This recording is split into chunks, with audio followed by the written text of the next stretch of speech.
السلام علیکم ویورز، ہمارے چینل پر خوش آمدید۔ انسان جتنی مرضی محنت کر لے، انسان جتنی مرضی کوشش کر لے، لیکن جب تک وہ اپنے والدین کی فرمانبرداری نہیں کرے گا تب تک وہ کامیاب نہیں ہو سکتا، کیونکہ کامیابی کے لیے ماں باپ کی دعاؤں کا ہونا لازمی ہے۔ اور یہ بات مجھے بہت دیر سے سمجھ آئی تھی۔ جب یہ بات مجھے سمجھ آئی تب میرے پاس کچھ بھی نہیں بچا تھا۔ میں جیسے ہی گھر کے اندر داخل ہوئی، امی کی چنگاڑتی ہوئی آواز میرے کانوں میں پڑی، خبردار، جو تم نے ایک اور قدم بھی اٹھایا ورنہ میں تمہیں جان سے مار دوں گی۔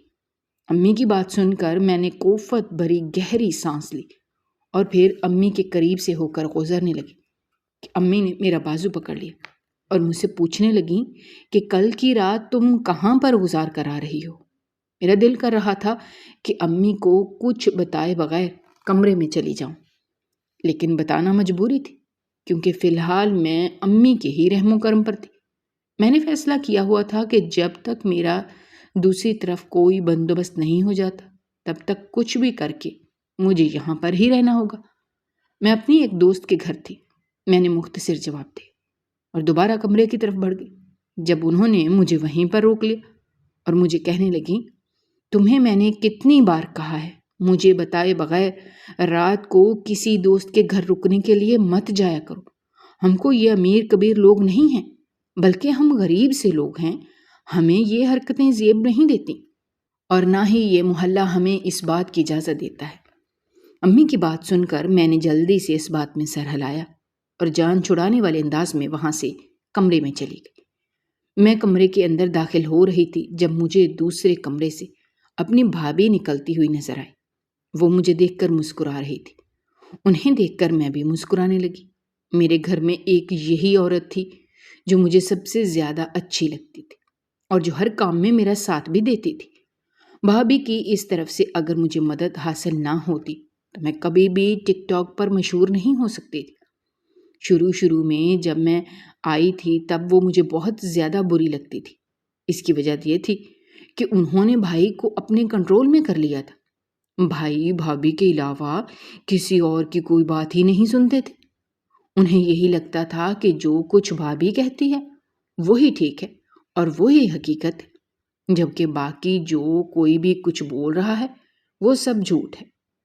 شروع میں میری بھابھی سے بہت لڑائی ہوتی تھی، بھابھی بھی مجھ سے بہت چڑتی تھی اور میری بے عزتی کروانے کا کوئی بھی موقع ہاتھ سے جانے نہیں دیتی تھی۔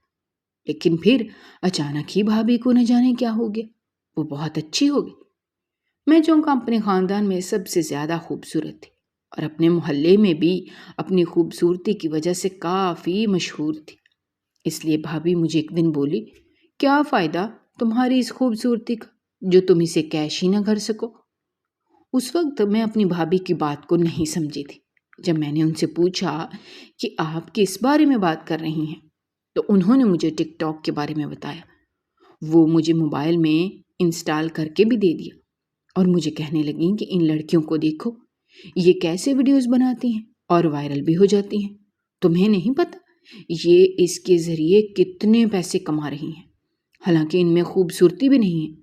تم تو بہت زیادہ خوبصورت ہو، تمہیں تو بہت جلد لوگ پسند کرنا شروع ہو جائیں گے۔ بھابھی کھلم کھلا مجھے انٹرنیٹ پر ویڈیو چڑھانے کے بارے میں تاکید کر رہی تھی، حالانکہ وہ یہ بات بھی اچھی طرح سے جانتی تھی کہ ہمارے خاندان میں ایسی چیزیں پسند نہیں کی جاتی، بلکہ میری اماں خود گانے بجانے والیوں سے سخت نفرت کرتی۔ اس وقت تو میں ڈر گئی اور بھابھی کو انکار کر دیا کہ میں یہ سب کچھ نہیں کر سکتی، کیونکہ اگر اماں کو پتہ چل گیا تو وہ مجھے گھر سے باہر نکال دیں گے۔ میری بات سن کر بھابھی مجھے تسلی دینے لگی اور کہنے لگے، فکر مت کرو، تمہاری امی کو کبھی پتہ بھی نہیں چلے گا، اور جب انہیں پتہ چلے گا تب تمہارے پاس اتنے پیسے آ جائیں گے کہ تمہیں کسی کی فکر ہی نہیں رہے گی اور نہ ہی کسی کی باتوں سے فرق پڑے گا، پھر تم اپنی مرضی سے اپنی پسند کا گھر بنوا لینا۔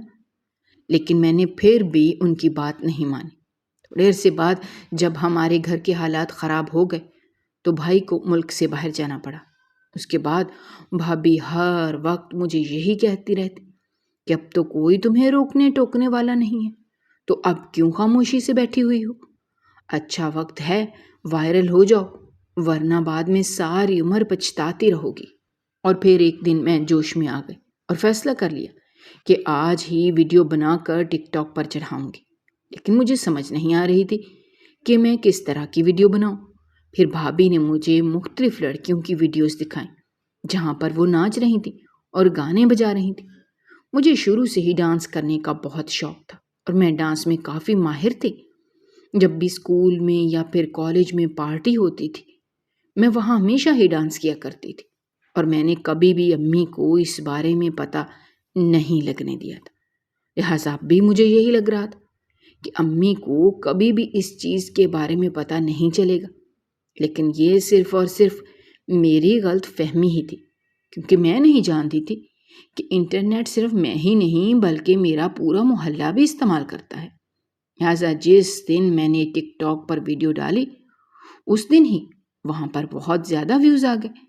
لیکن میرے لیے خطرے کی بات یہ تھی کہ ان میں سے زیادہ لوگ ایسے تھے جو میرے اپنے ہی محلے کے تھے۔ یہ سب دیکھ کر میں ڈر گئی اور بھاگتی ہوئی بھابھی کے پاس گئی۔ وہ بھی اپنے کمرے میں میری ہی ویڈیو دیکھ رہی تھی۔ جیسے ہی میں ان کے پاس گئی مجھے دیکھ کر وہ خوش ہو گئی اور کہا، واہ تم نے تو بہت اچھی ویڈیو بنائی، اب تم دیکھو اس کا کمال۔ میں نے انہیں بتایا کہ گڑبڑ ہو گئی ہے، محلے والوں نے یہ سب دیکھ لیا ہے۔ یہ سن کر وہ مجھے تسلی دینے لگی اور کہنے لگی، فکر مت کرو کچھ بھی نہیں ہوگا، تم بس اپنا کام جاری رکھو۔ ان کی بات سن کر میں نے ہاں میں سر ہلا دیا، لیکن اندر سے میں بہت ڈری ہوئی تھی۔ مجھے سمجھ نہیں آ رہا تھا کہ میں کیا کروں۔ ایک طرف میرا دل یہ بھی چاہ رہا تھا کہ میں جلدی سے ویڈیو ڈیلیٹ کر دوں، لیکن دوسری طرف اب مجھے مشہور ہونے کا نشہ بھی چڑھ رہا تھا۔ میں چاہتی تھی کہ میرے پاس بھی بہت زیادہ دولت ہو جس سے میں اپنی مرضی کے کام کر سکوں اور جہاں چاہوں اس پیسے کو اڑا سکوں، کوئی بھی مجھ سے پوچھنے والا نہ ہو۔ لہٰذا پھر میں نے دوسرے آپشن پر ڈرتے رہنے کا فیصلہ کیا اور ویڈیو بنا بنا کر ٹک ٹاک پر ڈالنے لگی، اور پھر کچھ ہی عرصے بعد میں بہت مشہور ہو گئی۔ لیکن اس دوران ایک اور بہت خطرناک بات ہوئی، وہ یہ تھی کہ میرے بھائی کو میرے کرتوتوں کے بارے میں پتہ چل گیا تھا۔ انہوں نے ایک دن امی کو کال کی اور انہیں اس بارے میں بتایا۔ اس وقت تو میں گھر پر موجود نہیں تھی، لہٰذا جب میں گھر کے اندر داخل ہوئی تو میں نے دیکھا بھابھی صحن میں بیٹھی ہوئی تھی۔ مجھے دیکھ کر وہ مسلسل نفی میں سر ہلانے لگی۔ میں ان کی بات نہیں سمجھ پا رہی تھی، لیکن پھر تھوڑی ہی دیر بعد مجھے ساری باتیں سمجھ آ گئیں جب امی نے مجھے بالوں سے پکڑا اور میرے چہرے پر تھپڑ مارنے لگی۔ میں اس سب کے لیے تیار نہیں تھی۔ میں خود کو امی سے چھڑوانے کی کوشش کر رہی تھی، لیکن وہ میرے بال چھوڑنے کا نام ہی نہیں لے رہی تھی۔ میں بھابھی کی طرف دیکھ رہی تھی اور ان سے مدد کے لیے کہہ رہی تھی، لیکن یوں لگ رہا تھا جیسے انہیں یہ سب کچھ دیکھ کر مزہ آ رہا ہو۔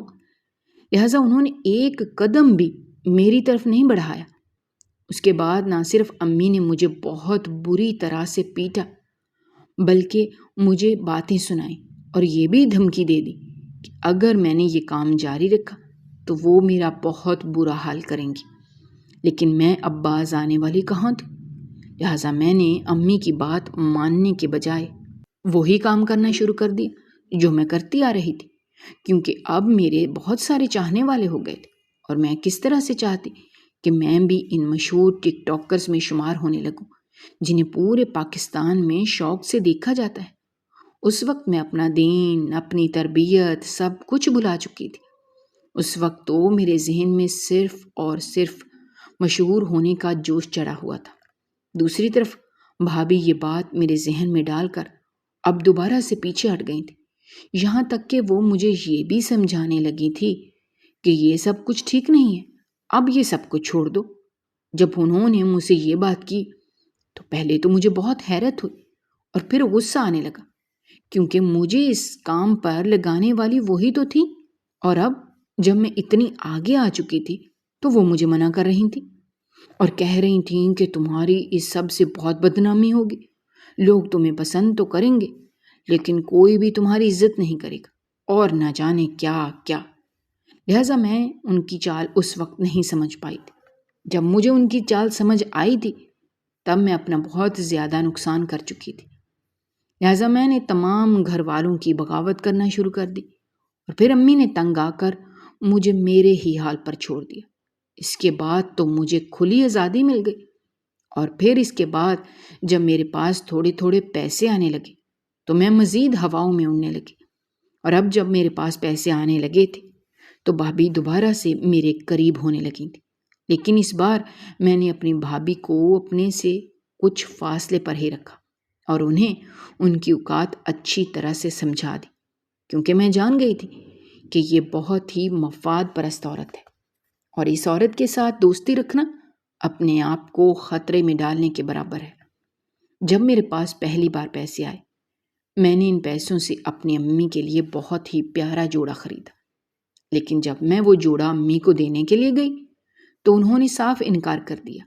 یہ دیکھ کر مجھے بہت دکھ ہوا، لیکن میں کچھ بھی نہیں بولی اور فیصلہ کر لیا تھا کہ جب انہیں میرے وجود سے کوئی دلچسپی نہیں ہے، میری تنخواہ سے کوئی دلچسپی نہیں ہے، تو اب میں بھی ان لوگوں میں کوئی دلچسپی نہیں لوں گی۔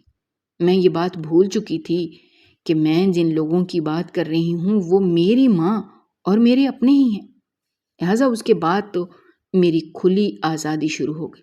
میرا جہاں دل کرتا میں وہاں پر جاتی، میرا جو خریدنے کا دل کرتا میں وہ خرید لیتی۔ اب لوگوں نے راستے میں مجھے پہچاننا شروع کر دیا تھا اور میرے ساتھ تصویریں بنانا بھی شروع کر دیا تھا۔ میں یہ بات اپنے لیے فخر سمجھ رہی تھی، لیکن میں یہ نہیں جانتی تھی کہ میں اپنے آپ کو کتنی خطرناک مصیبت میں پھنسانے جا رہی ہوں، جس سے نکلنا میرے لیے مشکل ہی نہیں بلکہ ناممکن ہو جائے گا۔ زیادہ بات تب بگڑی جب محلے کے لوگ ہمارے گھر میں آنے لگے اور امی کو کہنے لگے کہ اب مزید یہ ڈرامہ وہ لوگ برداشت نہیں کر سکتے، یا تو اپنی بیٹی کو سمجھا لو یا پھر یہ محلہ چھوڑ کر چلے جاؤ۔ اور پھر اگلے ہی دن امی میرے سامنے بیٹھ کر پھوٹ پھوٹ کر رونے لگی اور کہنے لگی، خدا کے لیے یہ سب کچھ روک دو، بس کر دو، میں تنگ آ چکی ہوں، مجھ میں اتنا صبر نہیں ہے کہ میں یہ سب کچھ برداشت کر سکوں۔ اپنی نہیں تو اپنے مرے ہوئے باپ کی عزت کا مان رکھ لو، جس نے بڑی مشکل سے اس محلے میں عزت بنائی تھی، اور تم نے اسے 2 کوڑی کا کرنے میں ایک لمحہ بھی نہیں لگایا۔ اس وقت میں بہت قوت سے اپنی ماں کو دیکھ رہی تھی، کیونکہ اس وقت مجھے ان کی باتیں زہر لگ رہی تھیں، بلکہ اگر میں یہ کہتی کہ اس وقت مجھے پیسوں کے علاوہ اور کچھ بھی دکھائی نہیں دے رہا تھا تو اس میں کچھ بھی غلط نہیں تھا۔ ابھی امی میرے سامنے بیٹھی رو رہی تھی جب اچانک دروازے پر دستک ہوئی۔ میں حیران رہ گئی کہ اس وقت کون آ گیا، کیونکہ ہمارے گھر میں بہت کم ہی کوئی شخص آیا کرتا تھا۔ میں نے جا کر دروازہ کھولا تو وہاں پر محلے کی ایک عورت کھڑی تھی۔ مجھے دیکھ کر اس کا چہرہ یکدم ہی لال ہو گیا۔ وہ مجھے بغیر کچھ کہے تیزی سے گھر کے اندر داخل ہو گئی۔ اس کی یہ حرکت دیکھ کر مجھے بہت غصہ آیا، لیکن میں وہ غصہ پی کر رہ گئی اور بعد میں پچھتائی بھی کہ مجھے غصہ پینے کی کیا ضرورت تھی۔ اس سے تو اچھا تھا کہ میں اسے باتیں سنا دیتی، کم از کم میرے دل کا بوجھ تو تھوڑا ہلکا ہو جاتا۔ جیسے ہی وہ صحن میں امی کے پاس گئی، چلانے لگی اور کہنے لگی، یہ تم نے کیا ڈرامہ لگایا ہوا ہے؟ تمہیں پتا بھی ہے تمہاری وجہ سے میری بیٹی کا رشتہ نہیں ہوا۔ اب تو اس کی یہ بات سن کر سچ مچ ہی میرا دماغ گھومنے لگا تھا۔ وہ اپنی بدصورت بیٹی کا رشتہ نہ ہونے کا الزام بھی مجھ پر لگا رہی تھی۔ مجھے کہانی تھوڑی تھوڑی سمجھ آنے لگی تھی، لیکن ابھی میں اس کے چپ ہونے کا انتظار کر رہی تھی تاکہ اس کے بولنے کے بعد میں اپنی بات پوری کر سکوں۔ اور پھر تھوڑی دیر بعد وہ کہنے لگی کہ میرے گھر میں کچھ لوگ میری بیٹی کا رشتہ دیکھنے کے لیے آئے تھے اور انہوں نے میری بیٹی کو پسند بھی کر لیا تھا۔ جب اچانک ہی انہیں یہ پتا چلا کہ تمہاری بیٹی بھی اس محلے میں رہتی ہے، انہوں نے یہ کہہ کر رشتے سے انکار کر دیا کہ وہ کسی ایسے محلے میں رشتہ نہیں کریں گے جہاں کی لڑکیاں گانے بجانے والی ہوں۔ وہ میری شریف بچی کو بھی گانے بجانے والی کہہ کر چلے گئے، اور یہ سب کچھ صرف اور صرف تمہاری بیٹی کی وجہ سے ہوا ہے۔ میرا دل کیا کہ میں اس عورت کو اٹھا کر اس گھر سے باہر پٹک دوں، جانے کیا کیا بول رہی تھی۔ خالہ میری بات غور سے سنو، تمہاری بیٹی کا رشتہ اس وجہ سے نہیں ٹوٹا کہ میں اس محلے میں رہتی ہوں، بلکہ اس کا رشتہ اس کی اپنی کالی شکل کی وجہ سے ٹوٹا ہے۔ اس وقت میں نے بدتمیزی کی تمام حدیں کراس کر دی تھی۔ امی نے جلدی سے مجھے ٹوکا اور مجھے خاموش رہنے کا اشارہ کیا، لیکن اب میری زبان بے قابو ہو چکی تھی۔ پھر اس کے بعد میں نے اس کی بیٹی کو بہت ساری باتیں سنائیں اور اسے بھی باتیں سنائیں کہ اگر انہیں زیادہ تکلیف ہے تو وہ یہ محلہ چھوڑ کر چلے جائیں، کیونکہ ہمارا تو یہاں پر گھر ہے، اس لیے ہم یہاں سے کہیں بھی نہیں جا سکتے۔ وہ عورت مجھے باتیں سناتی سناتی گھر سے باہر نکل گئی، جبکہ میری بھی زبان بند نہیں ہو رہی تھی۔ میں بھی اس وقت تک اسے باتیں سناتی رہی جب تک وہ میری نظروں سے اوجھل نہیں ہو گئی، اور پھر بعد میں جا کر میرے دل کو تھوڑا سا سکون ملا۔ میں نے جب پلٹ کر اپنی امی کی طرف دیکھا تو وہ مسلسل نفی میں سر ہلا رہی تھیں، جیسے انہیں میری اس حرکت پر بہت افسوس ہو۔ پھر وہ مجھے کہنے لگیں کہ مجھے بہت دکھ ہو رہا ہے۔ اس دن جس دن میں نے تمہیں جنم دیا تھا، کاش میں نے تمہیں پیدا ہوتے ہی جان سے مار دیا ہوتا، تو آج مجھے یہ سب کچھ نہ دیکھنا پڑتا۔ امی یہاں پہ کچھ زیادہ ہی جذباتی ہو گئی تھی۔ اس وقت میں انہیں کچھ بھی نہیں بول پائی، کیونکہ میں جانتی تھی کہ وہ میری بات نہیں سمجھیں گی۔ دن تیزی سے گزرتے جا رہے تھے، میری شہرت میں دن بدن بہت زیادہ اضافہ ہوتا جا رہا تھا۔ پہلے جو عورتیں مجھے باتیں سناتی تھیں، اب انہی کے بیٹے مجھ پر مرنے لگے تھے اور لائنیں مارنے لگے تھے۔ یہ بات میرے لیے نہیں تھی، لیکن بہت اچھی بھی لگ رہی تھی۔ مجھے یہ جان کر بہت خوشی ہو رہی تھی کہ ہر طرف میرے چاہنے والے ہیں، لیکن میں نہیں جانتی تھی کہ یہ سارے چاہنے والے میرے ساتھ کیا سلوک کرنے جا رہے ہیں۔ اور پھر میری ایک لڑکے سے بات ہونا شروع ہو گئی۔ وہ ہمارے ہی محلے کا لڑکا تھا۔ کالج کے زمانے میں اس لڑکے کو بہت پسند کرتی تھی اور اکثر آتے جاتے ہوئے اس لڑکے کو دیکھتی تھی۔ میرا دل کرتا تھا کہ میں اس لڑکے سے بات کروں، لیکن اس وقت وہ مجھے لفٹ نہیں کرواتا تھا۔ پھر جب میں بعد میں مشہور ہوئی، میری انٹرنیٹ پر بہت سے لڑکوں سے بات ہونا شروع ہو گئی، جس کی وجہ سے میں اس لڑکے کو کافی حد تک بھول چکی تھی۔ لیکن پھر 1 مہینے بعد ہی دوبارہ میرا اس سے ٹاکرا ہوا۔ اس وقت مجھے یوں محسوس ہوا جیسے یہ مجھے بہت غور سے دیکھ رہا ہے۔ میں نے نظر اٹھا کر دیکھا تو وہ مسکراتی ہوئی نظروں سے مجھے دیکھے جا رہا تھا۔ اچانک ہی میرا دل تیزی سے دھڑکا۔ میری بچپن کی محبت دوبارہ سے میرے دل میں سر اٹھانے لگی، جبکہ میں جانتی تھی یہ بالکل بھی ٹھیک نہیں ہے۔ اگر میری امی کو اس بارے میں پتہ چلا تو وہ مجھے بہت ڈانٹیں گی، کیونکہ یہ لڑکا ایسے خاندان سے تعلق رکھتا تھا جس میں بہت مشہور بدماش تھے۔ ان کے گھر کے افراد کو دیکھ کر محلے کے لوگ اپنا راستہ تبدیل کر لیتے تھے۔ مائیں اپنی بیٹیوں کو بھی ان کے شر سے بچاتی تھیں، اور میں نہ چاہتے ہوئے بھی اس کی محبت میں گرفتار ہو گئی تھی۔ اور پھر جب اس نے مجھ سے بات کرنا شروع کی تو وہ مجھے بتانے لگا کہ میں تم سے بہت محبت کرتا ہوں، میں تم سے شادی کرنا چاہتا ہوں، جبکہ مجھے پتا تھا کہ ایسا کچھ بھی نہیں ہے۔ وہ میرے ساتھ صرف اور صرف ٹائم پاس کر رہا ہے، لہٰذا میں نے بھی صرف ٹائم پاس کرنے کا ہی فیصلہ کیا۔ اور پھر تھوڑے ہی عرصے بعد مجھے یوں محسوس ہونے لگا کہ جتنا میں نے اس کے بارے میں سوچ رکھا تھا ایسا کچھ بھی نہیں ہے، یہ بھی باقی لڑکوں کی طرح ایک عام سا لڑکا ہی ہے۔ اور پھر آہستہ آہستہ میرا دل بھرنے لگا اور میں نے اس سے بات چیت کرنا کم کر دی، لیکن میں نہیں جانتی تھی کہ اس کا بہت برا انجام ہو سکتا ہے۔ دوسری طرف میری امی کو بھی ہم دونوں کے اس چکر کے بارے میں پتہ لگ گیا تھا، اس لیے ایک دن وہ مجھے سمجھانے لگیں اور کہنے لگیں تمہارا جو دل کرتا ہے تم وہ کرو، لیکن ایک بات میری مان لو، اس لڑکے سے دور ہو جاؤ۔ امی کی بات سن کر میں نے انہیں تسلی دی اور کہا کہ آپ فکر مت کریں، ہم دونوں میں ایسا ویسا کچھ بھی نہیں ہے، میں اس سے دور ہی ہوں۔ شروع میں مجھے اس میں تھوڑی سی دلچسپی محسوس ہوئی تھی، لیکن اب وہ بھی ختم ہو چکی ہے۔ میں نے اس سے بات چیت کرنا بند کر دی ہے۔ آپ کو پریشان ہونے کی کوئی ضرورت نہیں ہے۔ میری بات سن کر امی کی پریشانی میں کمی نہ آئی اور وہ مجھے کہنے لگیں کیا اس کی بھی دلچسپی ختم ہو گئی؟ اب کی بار امی کی بات سن کر مجھے سچ میں کچھ غلط ہونے کا احساس ہوا تھا، کیونکہ وہ انسان ابھی بھی مجھ میں ویسے ہی دلچسپی لیتا تھا، جس طرح وہ پہلے دن لے رہا تھا، اور اب تو اس نے مجھے یہ بھی کہنا شروع کر دیا تھا کہ ٹک ٹاک ڈیلیٹ کرو اور ویڈیوز بنانا بند کر دو۔ اس کی یہ باتیں اب مجھے بہت غصہ دلاتی تھیں، کیونکہ میں نے اس سے پہلے دن ہی اس بارے میں صاف صاف بتا دیا تھا کہ کچھ بھی ہو جائے یہ کام میں کبھی بھی نہیں چھوڑوں گی۔ باقی اگر اس نے میرے ساتھ رہنا ہے تو ٹھیک ہے، ورنہ اس نے چھوڑنا ہے تب بھی مجھے کوئی مسئلہ نہیں۔ اس وقت اس نے مجھے تسلی دی تھی اور کہا تھا کہ میں باقی لوگوں کی طرح تنگ ذہن نہیں ہوں، لہٰذا اگر یہ تمہارا شوق ہے تو تم اپنا شوق پورا کرتی رہو۔ اور اب وہ ایک دم سے تبدیل ہو گیا تھا۔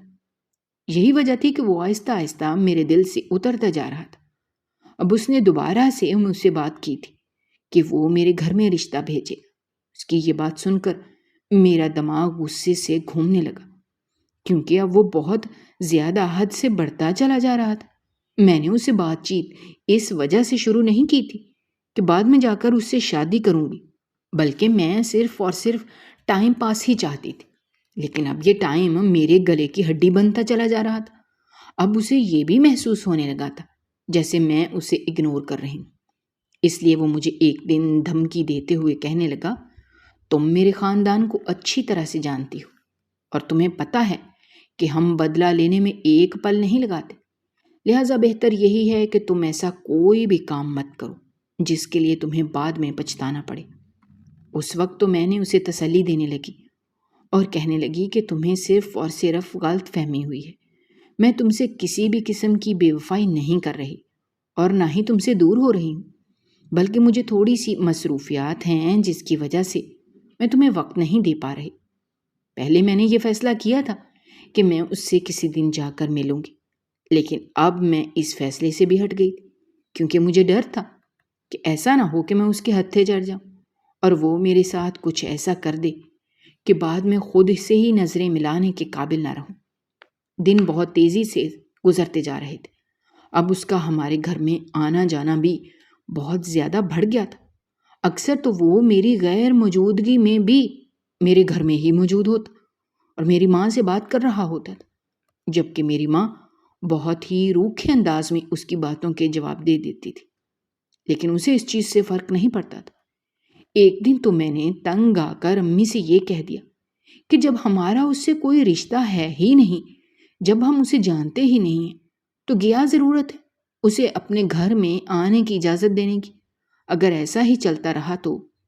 اس سے پہلے کہ میں اپنی بات مکمل کرتی، امی نے میری بات کاٹ دی اور مجھے کہنے لگیں کہ مجھ سے یہ سوال مت کرو، تم اس کا جواب اچھی طرح سے جانتی ہو۔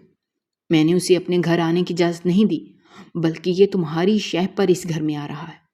اور پھر امی نے مجھے بتایا کہ جس دن وہ پہلی بار ہمارے گھر میں آیا تھا، اس دن وہ اپنے ساتھ 4-5 لوگ بھی لایا تھا جو دیکھنے میں بہت ہی ہٹے کٹے تھے اور جنہوں نے ہاتھ میں اسلحہ پکڑ رکھا تھا، دراصل یہ دکھانے کے لیے کہ وہ کتنی طاقت کا مالک ہے۔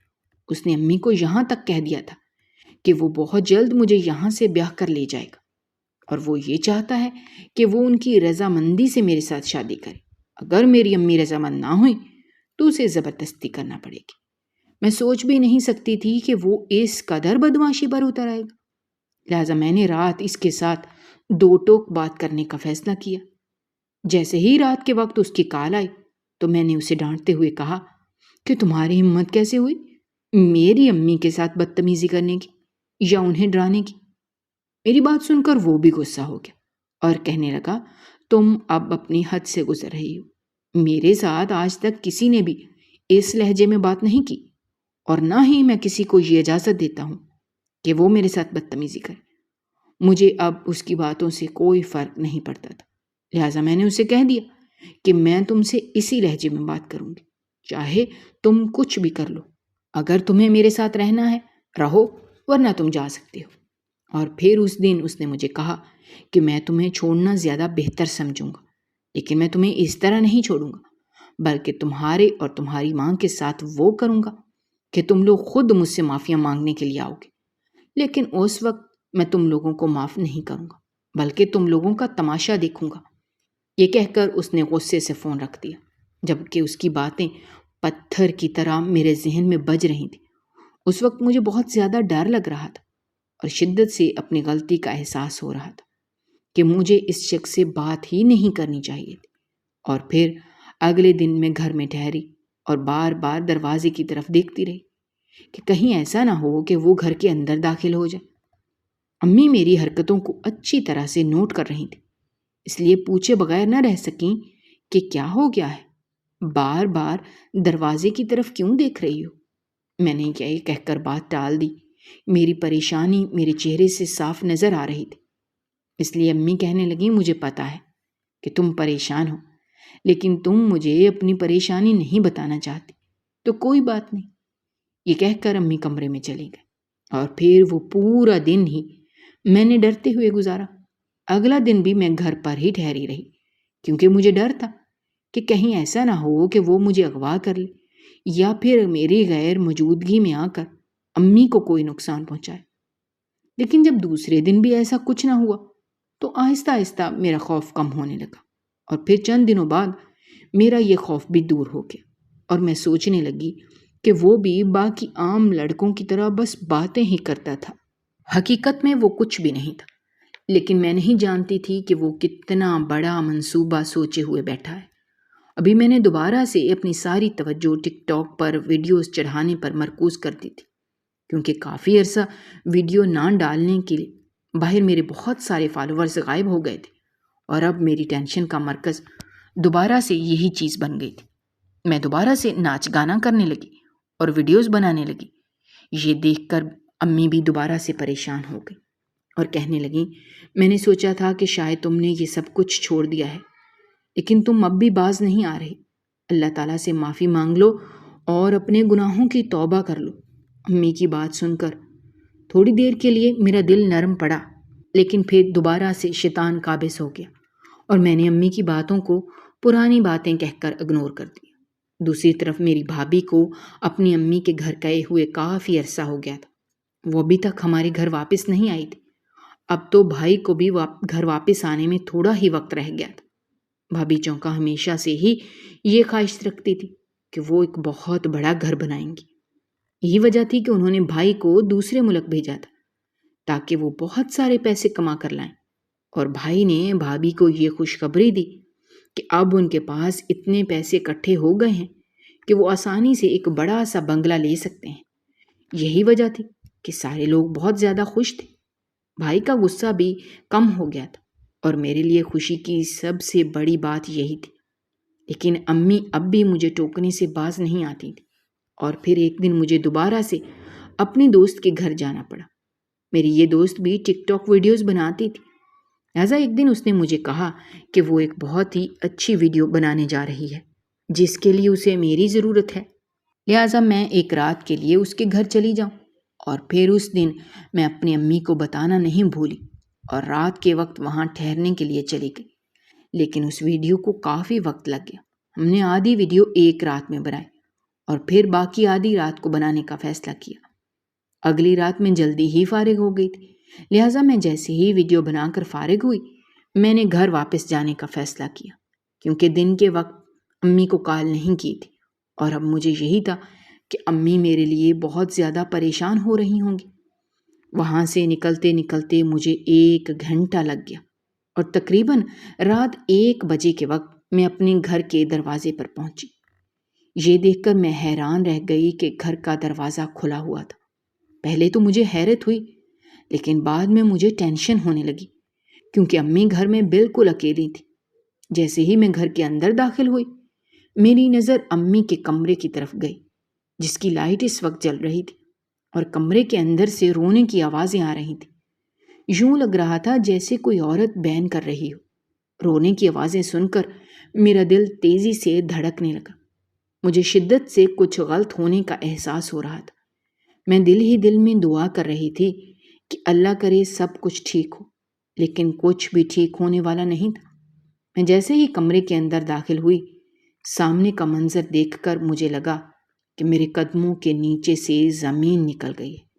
سامنے امی بالکل خاموشی سے کرسی پر بیٹھی ہوئی، جبکہ ان کے سامنے میرے بھائی کا مردہ وجود پڑا ہوا تھا جس کے جسم میں نہ جانے کتنی گولیاں لگی ہوئی تھیں، جبکہ قریب ہی میری بھابھی بیٹھی پھوٹ پھوٹ کر رو رہی تھی۔ یہ سچ جب میں نے دیکھا مجھے اپنے ہوش گم ہوتے ہوئے معلوم ہوئے۔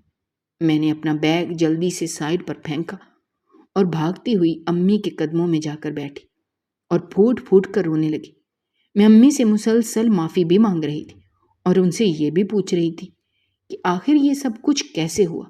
جب امی نے میری بات کا جواب نہ دیا تو میں نے بھابھی سے جا کر پوچھا۔ میری بات سن کر بھابھی نے مجھے زور سے سائڈ پر دھکا دیا، جس کی وجہ سے میرا سر میز پر جا کر ٹکرایا اور وہاں سے خون بہنے لگا۔ مجھے اس وقت اپنا سر چکراتا ہوا محسوس ہو رہا تھا۔ میں نے اٹھنے کی کوشش کی لیکن دوبارہ سے زمین پر گر گئی۔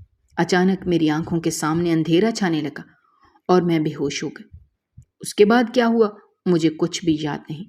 جب مجھے ہوش آیا اس وقت میں ایک ہسپتال میں موجود تھی، جبکہ قریب ہی میری وہی دوست بیٹھی ہوئی تھی جس کے گھر میں کچھ دن پہلے گئی تھی، اور پھر اس سے مجھے یہ معلوم ہوا کہ میرے بھائی کا یہ حال کرنے والا کوئی اور نہیں بلکہ وہی لڑکا تھا جس کے ساتھ کچھ عرصہ پہلے میری سوشل میڈیا پر لڑائی ہو گئی تھی۔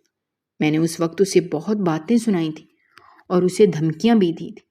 جواباً اس نے بھی مجھے دھمکی دی تھی، جس میں سب سے بڑی دھمکی یہ تھی کہ میں تمہارے باپ کی نسل کو ختم کر دوں گا، اور پھر اس نے یہ کام کرنا شروع کر ہی دیا۔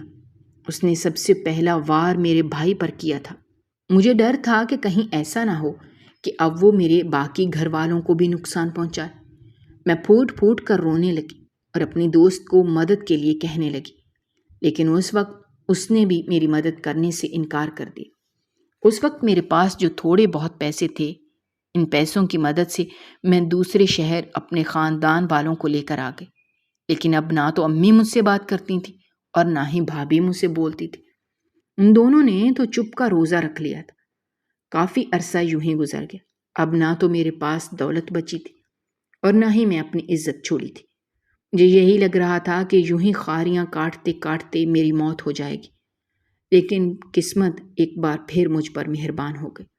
جس بدماش شخص کو کچھ عرصہ پہلے تک میں نے ٹائم پاس کے لیے رکھا ہوا تھا، وہ انسان دوبارہ سے میری زندگی میں آ گیا۔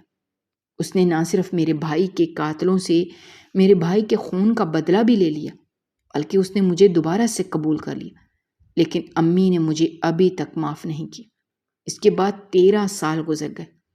یہ 13 سال میں مسلسل امی سے معافی مانگتی رہی، اور پھر امی مجھے معاف کیے بنا ہی اس دنیا سے رخصت ہو گئی۔ یہی وجہ ہے کہ مجھے آج تک سکون نصیب نہیں ہوا۔ میرا دل ہمیشہ ہی بے چین رہتا ہے۔ اگر آپ کو ہماری کہانیاں پسند آ رہی ہیں تو ہمارے چینل کو سبسکرائب کیجیے، ویڈیوز پر کمنٹ کیجیے اور شیئر کیجیے۔ شکریہ۔